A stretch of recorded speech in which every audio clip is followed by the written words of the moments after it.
இந்த மாரி சர்ப்ரைஸ் எல்லாம் பண்ணா, ஒரே நாள்ல சந்தோஷத்துல குண்டாயிடுவா போல.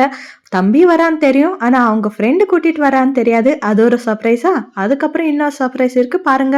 வந்து வராதம்மா சாப்பிட்ட உடனே கோலி ஆடுறதுக்கு கிளம்பிட்டாங்க. சின்ன பசங்க கூட இவங்களும் சின்ன குழந்தைங்க ஆயிட்டாங்க. கோலி ஆடுறப்ப எங்க வீட்டுக்காரர் கல்யாணத்துக்கு போயிருவாங்க. அவங்களும் வந்துட்டாங்க. அதுக்கப்புறம் அம்மாங்க வந்தாங்க. அம்மாங்க கூட எனக்கு சர்ப்ரைஸ் பண்ணலான்னு இருந்தாங்க. பட் அவங்க ஊர்ல கிளம்புறப்ப எனக்கு ரிவீல் ஆயிடுச்சு. ஆனாலும் அதுல எனக்கு ஒரு சர்ப்ரைஸ் தான். பெரியம்மா வராங்கன்ட்டு நான் நெனச்சு கூட பார்க்கல. ஆனா பெரியம்மாவும் வந்தாங்க.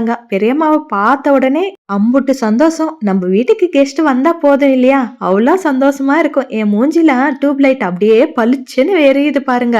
அந்த அளவுக்கு சந்தோஷம். அம்மாங்க வந்து வராதம்மா மாங்காய் ஊறுகாய் போடுறதுக்கு இந்த மாரி மாங்காய் கட் பண்ணிட்டு இருக்கிறாங்க. கொஞ்ச நேரம் ரெஸ்ட் எடுத்துக்கோங்கன்னு சொன்னாலும் கேட்கவே மாட்டாங்க. அம்மாங்களே அப்படிதானே.